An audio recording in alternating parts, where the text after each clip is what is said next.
Hey! Hi, everybody. Take two. Our first intro was just Brad a wasn't disaster. very happy with what I said earlier. All right, let's just do it all over again. Yeah. Everything's on tape. Okay, we're doing Frank Skinner. We don't know who Frank Skinner is, but we heard he's good. And so this is our first experience with him, and he's doing a show Live in Birmingham at the Hippodrome. Hippodrome? Hippodrome? Okay. I don't know.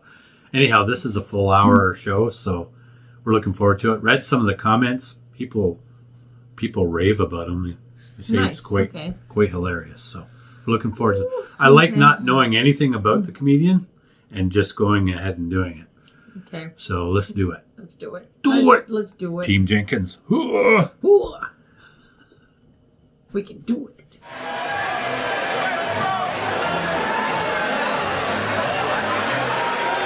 That almost looks like an old-time theater or something. Yeah. What year? You don't know what year this was from, right? It was like 13 years ago when the video was released. So it's at least 13 years old. Okay.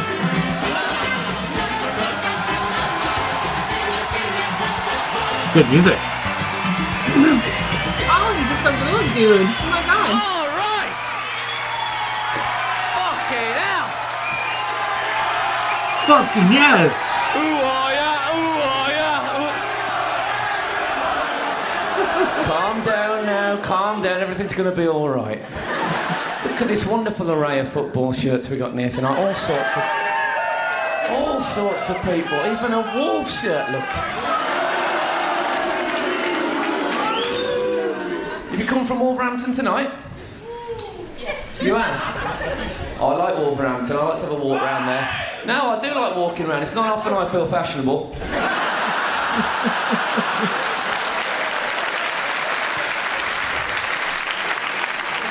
I'm bloody John Paul Gaultier in Wolverhampton. I was watching Richard and Judy the other day. There's a programme and a half. There's a few students' eyes lit up then.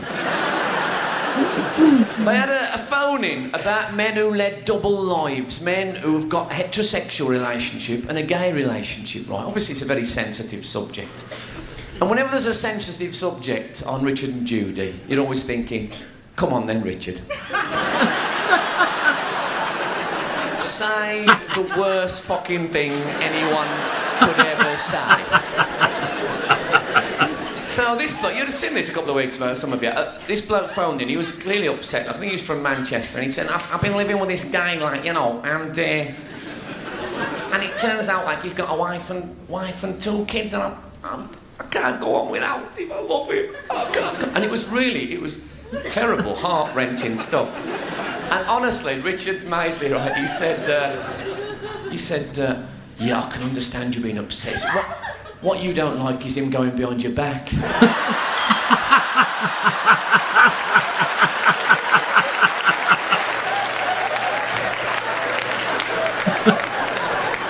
Because he's gay. Yeah, this could be good. Oh no, I don't mind that.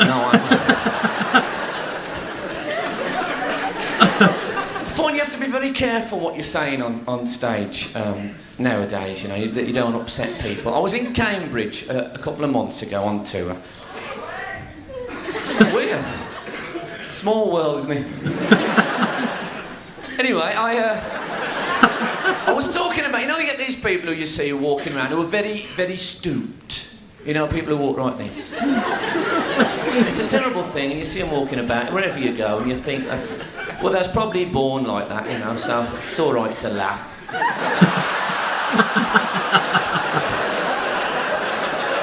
Because I won't get it, right? I know when I was a kid in Oldbury, right, that was where I grew up, and when I was a little kid in Oldbury, oh yes, and there used to be a bloke like that. We used to pass him on the way to school every morning, and every day if you're walking down the road, there'd be about 4 or 5 of us. Every fucking day, we'd go, you lost something, mate? He loved us, that bloke. So on about this in Cambridge, a bloke at the back shouts, Yes, it's called ankylosing spondylitis, actually. I said, is it, Mr. fucking Noel? I said, how come you know so much about it? He said, I've got it. And the audience went, ooh. And I thought, shit. I said, you haven't got it very bad, have you, mate? He said, yes, very bad, actually. And the audience went, oh. And I thought, I've got to try and pull this back. I've got to try and lighten it. And all I could come up with, and this is very poor, right? I said, well, put it this way, mate, you'll probably never stand in dog shit again.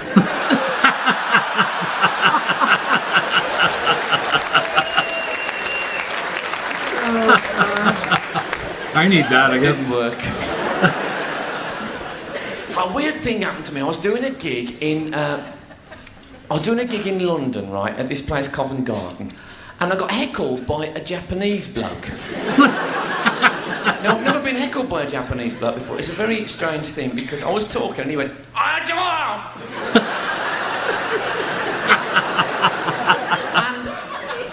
because I didn't know what he'd said, it was quite hard to come back, you know, to him. And so I thought, I'll chat and I might get something out of it. So I said, are you from Japan, mate? And he said, no. I am from Korea. I said, oh, right. I said, are you from North Korea or South Korea? And he looked at me. He's a businessman, about 50. He looked at me and he went, no. I was joking.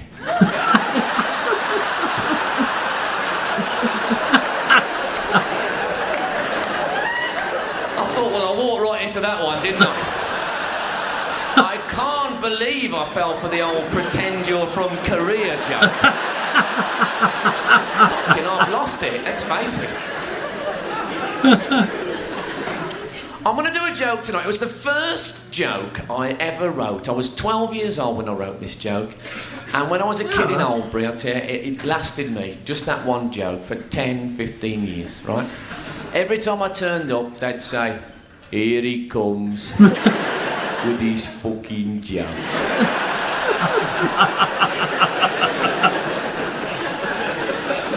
And this is it. If anyone here fancies trying this is the joke. All you need is a big nut and bolt, right?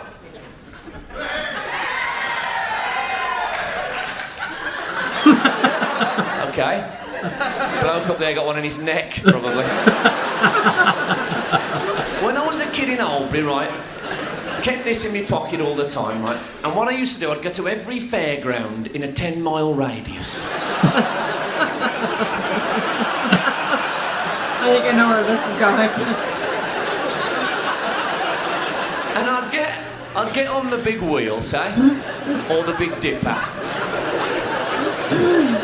And when we got really up, you know when you're loading up on the big wheel, you're on the top there, and it's a bit windy and you're worried, you know, and I'd start saying, it's high up, isn't it? Isn't it high up here? Everyone's going, yeah, it is high up. And when they're looking down, you just get the bolt out your pocket.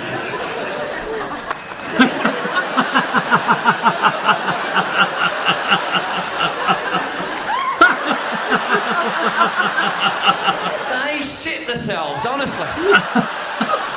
It works, still works. I've done it on fucking Eurostar. Right, so, I live in London now. Oh, fucking do ya, yes. And, yeah. Yeah. And I've just remembered why. And,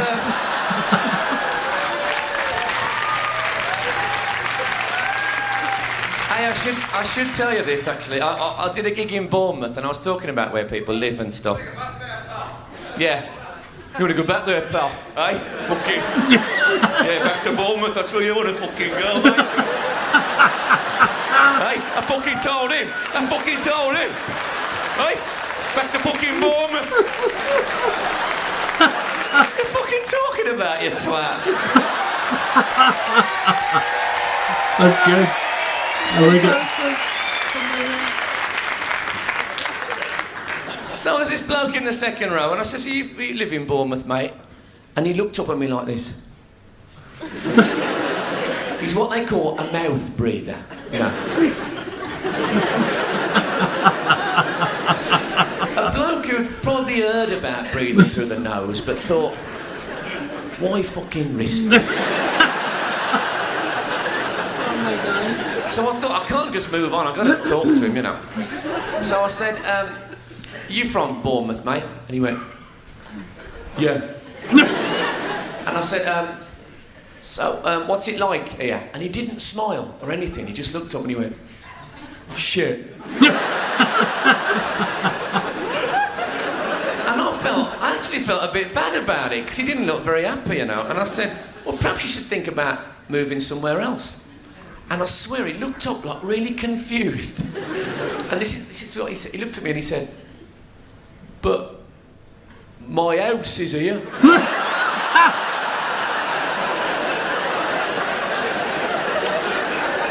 That's what there's people sleeping in shop doorways in London. He said, they've come up from Bournemouth, got there and thought, I forgot my house.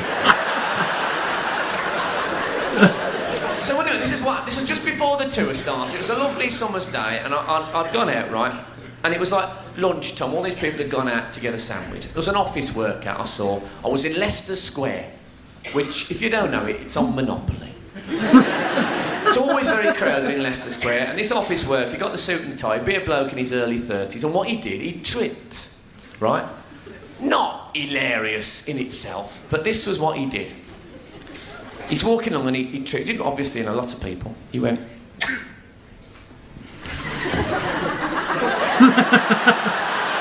That's what I do. But not only that, right? He managed to top the little run. So he tripped, then he did his little run, but the whole performance went like this.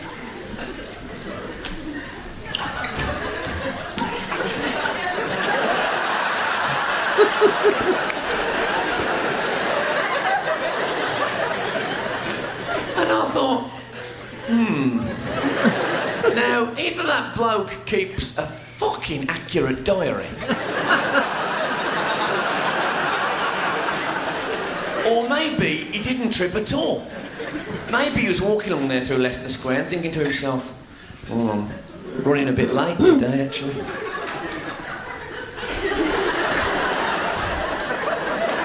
That's bad.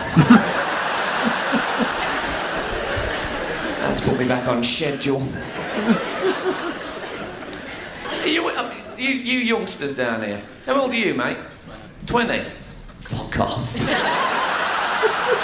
I'm not selling fireworks, you can tell me. Are you really 20? Really? How old are you? You're 17. What's your name? Lee, okay. Don't be nervous, I'm quite a nice chap. So, Lee, have you started having sexual intercourse yet? You lie to your mates, you might as well fucking lie to me as well. Yeah, okay then. I'll go with it. I'm not going to ask you any big personal questions, so don't panic, okay? Trust me, don't you? Yeah. When you first started, right, the first time, if you didn't, pretend, right? Were you worried it might be over a bit quick? No That's if it pressure. was, but were you a bit worried about That's all his buddies want to know. Yeah. That's natural, most blokes. First time I had sex, Lee, I'm not kidding you, it was sort of, oh, thanks very much. I'd still got my fucking Crombie on, right? Bottomed. So that's quite normal, but something that I think most people know that, but something that's not often spoken about, and this is something I've found to be true, as I've got older and older and older, I've found it takes a little bit longer, till now, frankly, it takes too fucking long. I could be going for, say, 40 minutes or so now. I think it depends on the meal. 3/4 of an hour, you know, and no, I'm looking around the room for things to do. I'm thinking things like, I shall get that fucking cobweb later on.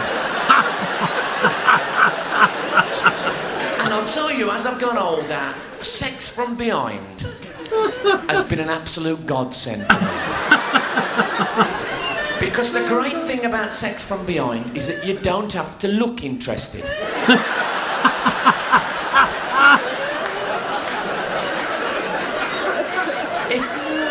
If I'm having sex sex face to face with a woman, I will put on a bit of a show, you know.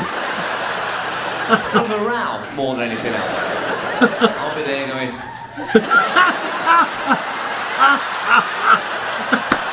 Smashing this. Sounds about right. And I think women like that. Sex from behind, though, I don't bother, honestly. And I've developed a method now, a sort of a one-legged method, right? So I'm like this.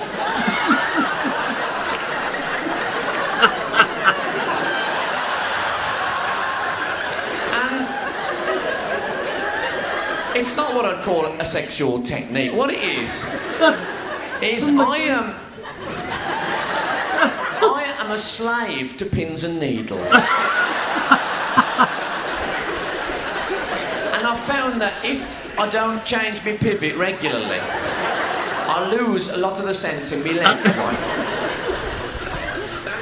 Right, this bloke has a similar problem. One leg, that's the secret, right? So, it is, you know, it's a problem. And I've found that also, if you, after about half an hour, sometimes the circulation will start to go anyway. And I'm losing a lot of sense in the legs. And then I'll adopt a sort of a Shaking Stevens approach.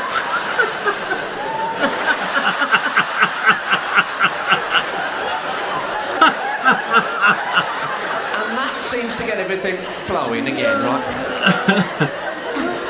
Let me give you a specific example. I think we know each other well enough now to talk personal. I was having, this has been about 6 months ago, I was having sex from behind, right, with a woman. A woman I regarded very much as an equal. And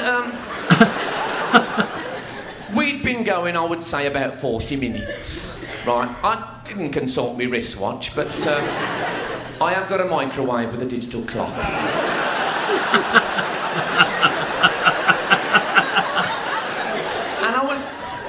By the way, this is her back I'm representing here. Right, not the top of her head.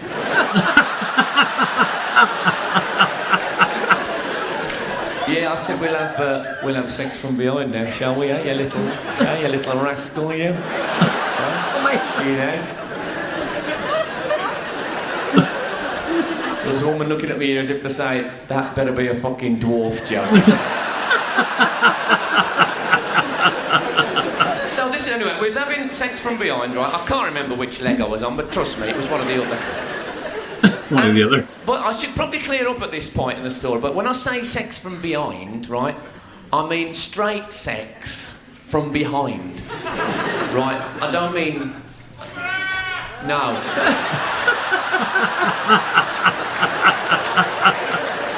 I don't mean sex from behind, I don't mean that.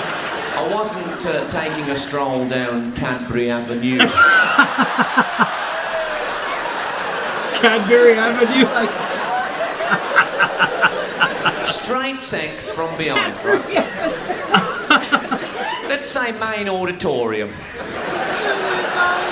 Let's say main auditorium. Not small, slightly experimental studio theatre next door. Which personally I find more challenging, but it's a cultural difference. Okay. So I say about 40 minutes, and I looked down, in the midst of it, I looked down at her back, you know, and I looked at it and I thought, it isn't just beautiful, her back, it isn't just beautiful, it's perfect. It's fucking perfect, her back. For maybe a mug of tea and an ashtray.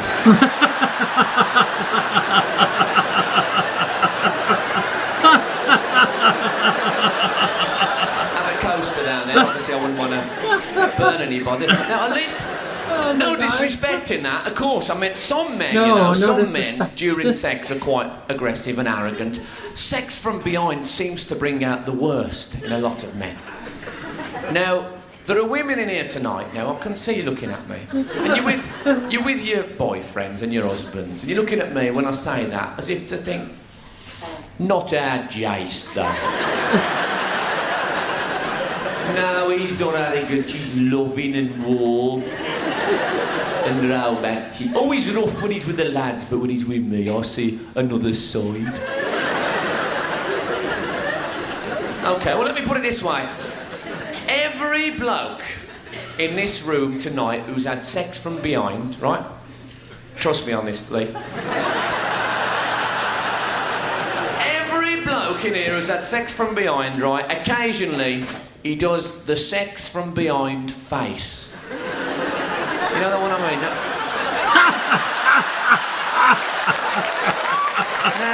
No, never.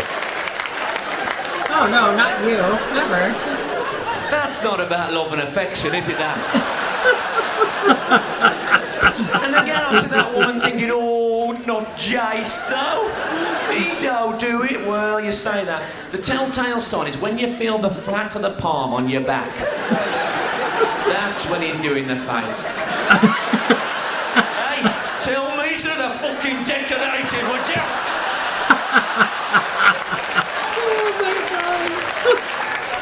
All the grudges come out, I tell you. Oral sex, even worse. If you love that man, never ever look up during oral sex. If you see that face looking down at you, that will be it, I'm telling you. He's in. That's why they hold your hair, you know. I think I better not let her look up or we'll have to split up immediately. Hey! Hey! Fucking nag me now, will you?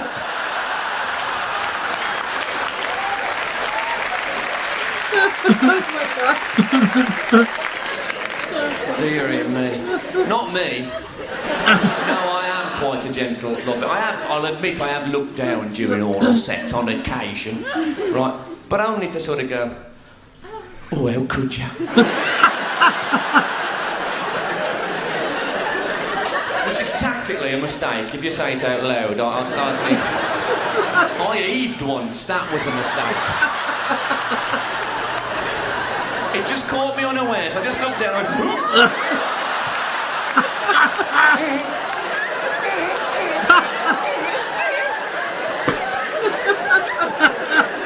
But it's not just men, right, who are aggressive either. I went out with a woman, right, from Hall Green. And not using. And she, I'll be honest with you, I was frightened to death of her. She used to treat, honestly, the way she treated me. Our relationship was based on me giving her oral sex. That was it. Ooh. Occasionally we'd have sexual intercourse. Very, very rarely she'd do oral sex for me. She had to be fast asleep.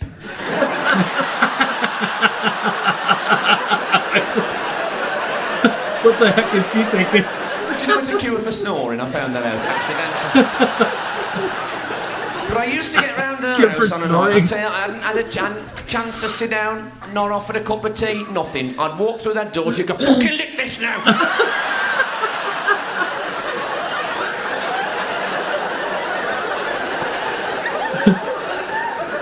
You know, it doesn't cost anything to say please.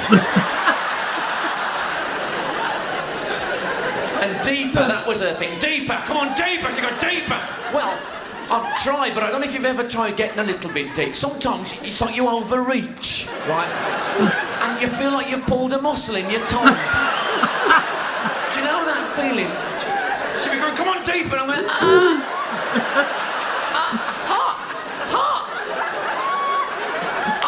I think I'll pull them off. I'm like, no, hit me. No, hit me. I'll pull them off. Don't hit me. She'd be going, deeper, come on, deeper. I could taste the fucking chair.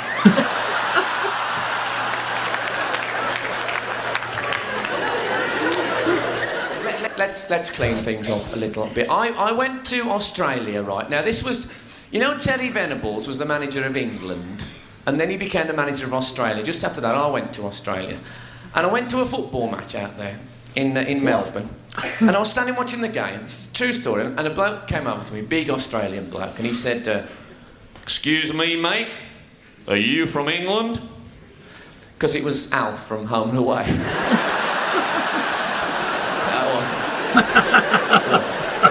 He said, are you from England, mate? And I said, yeah, I am. And he said, so, what do you make of this Terry Venables character? And I said, well, you know, I think he's a good manager. I think he'll do a good job for you. And he looked at me, this bloke, right? And this is his words, not mine, word for word. He looked a little bit serious and he said, you know, if he doesn't get us to that World Cup, he'll be about as popular as a ginger-haired stepson.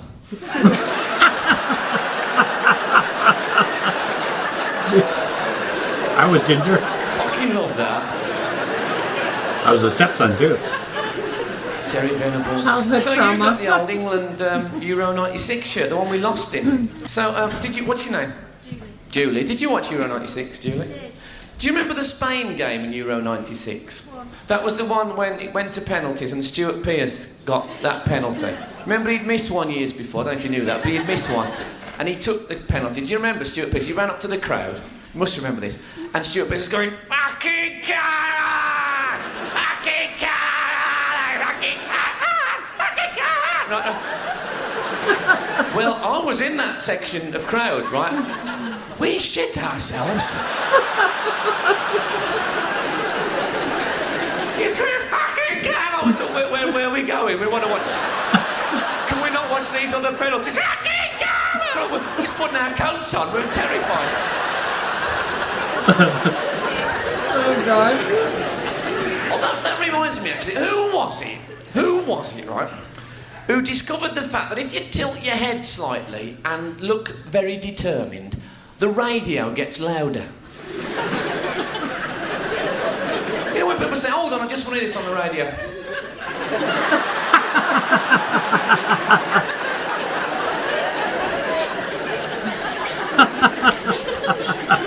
So That was random. I read a book. I'll tell you this. I read a book about Siamese twins. Fucking good book it was. Only about like $5.99. It was really interesting.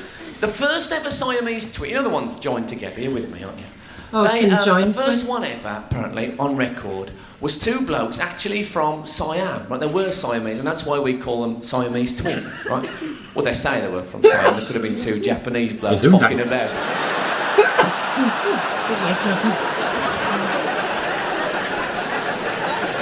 But they were called Chang and Eng, right? And they were joined at the hip, and they lived to be in the 60s. They both married separate women and both had kids of their own.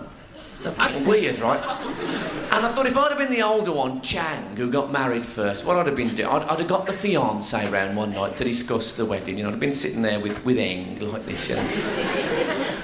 Our Eng, as he probably called him. And I'd have said, right then, love, that's the reception sorted and the invitations and the cake. Any ideas on a best man? Oh, fucking joking, aren't you? It also... It says in the last chapter that there was once Siamese triplets born, and you could have... So there's no limit to the amount of children you could have that were joined together. Oh, I didn't know that. It says you could even have Siamese sextuplets, 6 children joined together. And I thought that'd be fucking brilliant, wouldn't it? Because get them about 2 or 3 years old, every afternoon I'd be out in the garden bending free kicks round them.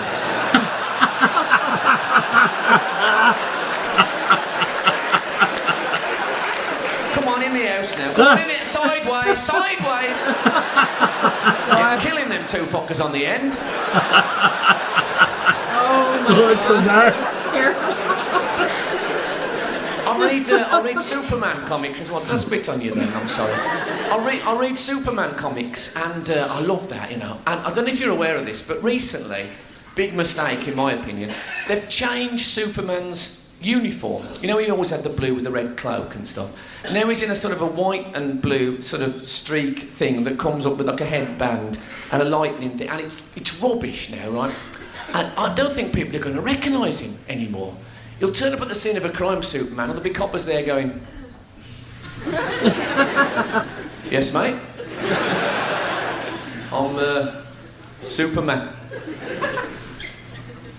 What's this, a fucking away strip? They won't recognise... This is a bloke they don't recognise when he puts fucking glasses on. How does that work, right? Fuck around a mate's house and he says, Frank, have you read this in the paper? I'll put my reading glasses on. He doesn't go, who on earth? You come bursting in here, help, help! No, it's me, Frank, thank God, some bastard with glasses on, he come in here, grab the fucking paper.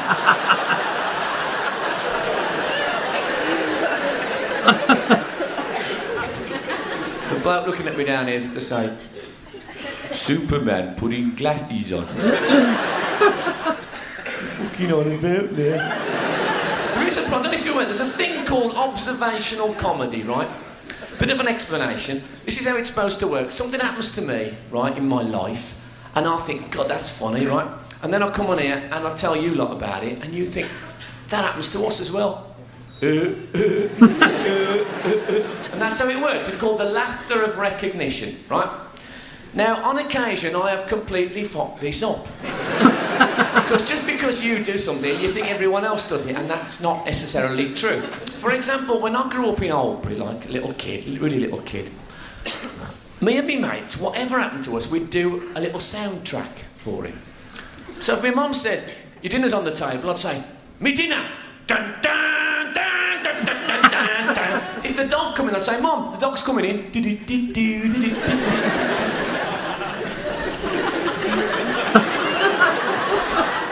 But that was in Albury, as I found. People of Birmingham are giving me that look that says, were you a bit retarded?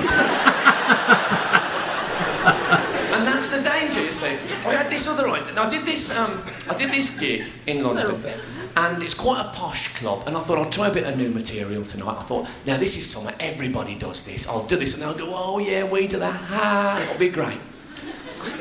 So I went on, right, and I said, you know when you're having a bath or a shower, and you get out there, I said, and you're drying your arse. I said, you know when you're really fucking drying your arse. I said, and sometimes, not always, but sometimes, it's a white towel. Oh, God. Ew. And they were going, And I said, you hold it up, don't you? Hey, you hold up that towel. I said, there's what I would call sometimes a slight blemish. I said, yeah, we all do this, don't we? I knew by now probably we fucking didn't. And I was stuck with it. And I do this, and I still do it, and I'll confess it tonight, right? If I hold up the towel and there is a blemish, I will always go. Oh, God. Why do I do that? What else is it gonna be? I have never, ever Oh, jeez. in my life gone Ovaltine. Thank God for that. I had a worse one, and this was something, again, I really did presume, well, every bloke certainly, I really presumed did this. And I started talking about it one night on stage, just as if, you know, taking it for granted, and those blokes going... They were shocked, right? And this is it. And this is what I used to... I don't do it anymore. But, if I was going anywhere, there was any chance whatsoever of sexual activity, no matter how unlikely, I'd have a good bath and a scrub, which I think most people do, you know, get as clean as you can. And then, as a bonus, I used to go over my genitals with a lemon-scented wet wipe. Oh, my God.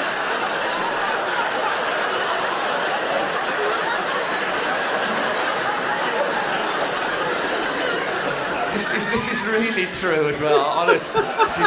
It wasn't a sexual thing, it was a sort of a courtesy thing, really. I thought this might be a nice surprise, perhaps, for some woman later on. She'd be there going, oh, God, this is gonna be... Oh. It's like opal fruits.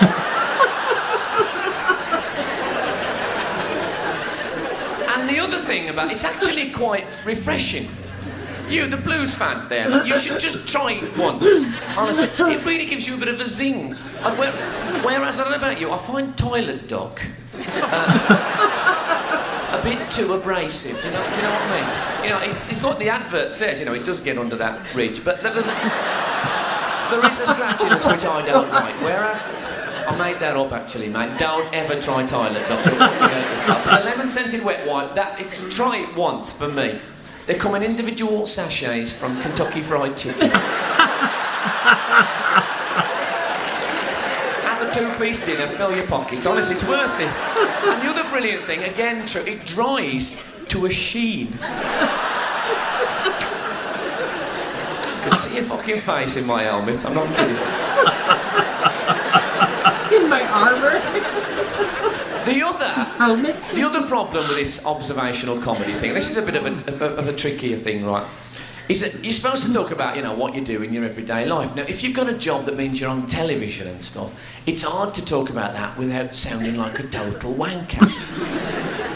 For example, if I'd have come swaggering on here tonight, you know, in a bit of a designer suit and stuff, and I'd have said, God, dear, you know that feeling you get when you're ushering a woman out your hotel room and she turns around, holds up the condom and says, you wouldn't sign this, would you?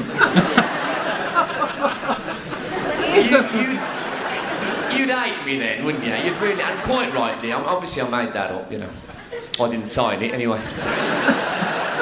Didn't want to get shit on me biro.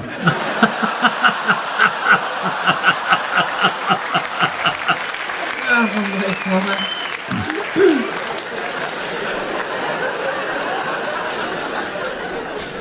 Not only have I let you down, but I feel I've let myself down.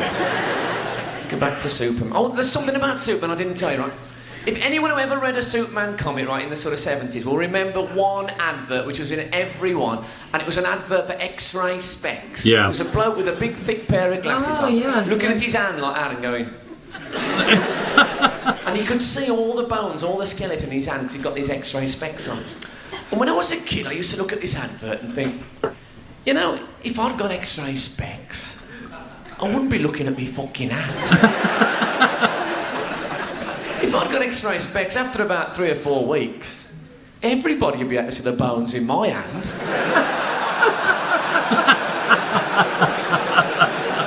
On the fucking surface. Now we move into a very private area of life. Let's call it the solo road to sexual pleasure. Now, I'll be honest with you, it's something I'm not even sure if women ever do it, and I've always been too embarrassed to ask, right? But every fucking bloke in the world, except the one you're with tonight, does it, right?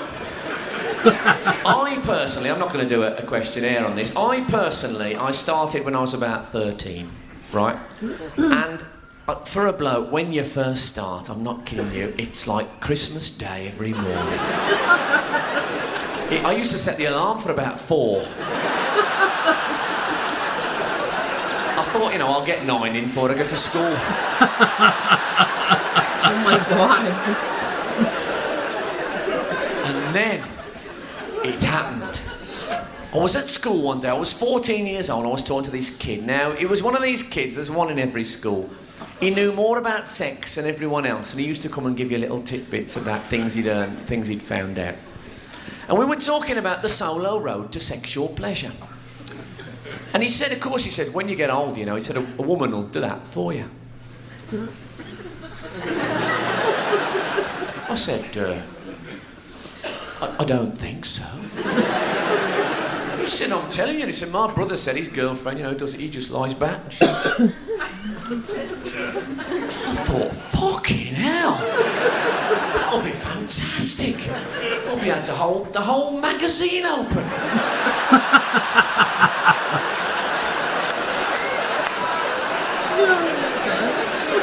The bloody money I wasted on that music stand.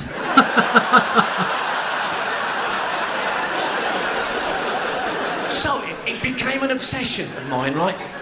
I got really wrapped up in mind how brilliant this would be, and I got to like 15, it hadn't happened, got to 16, didn't happen. A week before I was 17, I lost my virginity, and I thought, well, that was nice, but it won't be as good as when a woman does that personal thing for me. Got to 17, still didn't happen. 18, didn't happen. 19, 5 fucking years I've been waiting. Building it up and building it up. And then finally, when I was 19 years old, at last, a woman said to me, I'll do that for you.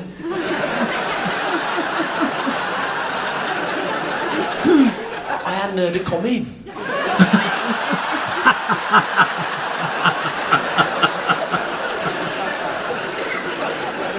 And I thought, now this is something now, 5 years, this is going to be fantastic. fantastic. Because if it happens to me 1,000 times, it'll always be the first time, right?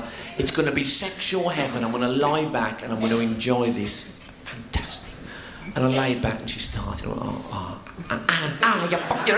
hurting me, get off it! What a fucking letdown that was, right? Because women are so fantastic at so many things, but I am sorry, I don't want to offend anyone. They are shit at that. I said to this woman, I said, come here. I said, a couple of pointers, I said, before you go. And you're fucking going, mate. I was livid. I said a couple of things to bear in mind, look out for in future, you know, to help you. Number one, I'm crying. Bad, shouldn't be. Number two, bright red. Shouldn't be. No, it shouldn't. I don't care about your fucking dog. Mine shouldn't be. Hopeless. Then you meet the woman at the other end of the scale. Literally, right? This is the woman who holds it at the very base. Right down the bottom there. Waste the fucking time down there. Right down the bottom in a vice-like grip. She can be there for an hour. Easily.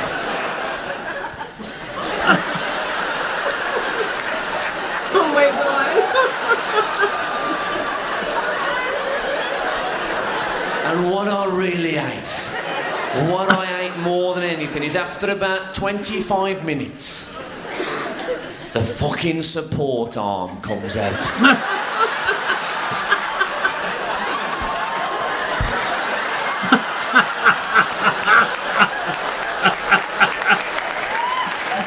You're laughing a little bit too much at this. I hate the support arm. Is that just to make me feel bad or what? Oh God. Yes, I was with... Down the bottom there, it's a waste of fucking time. I was with a woman one night, she'd been there an hour and 20, no exaggeration.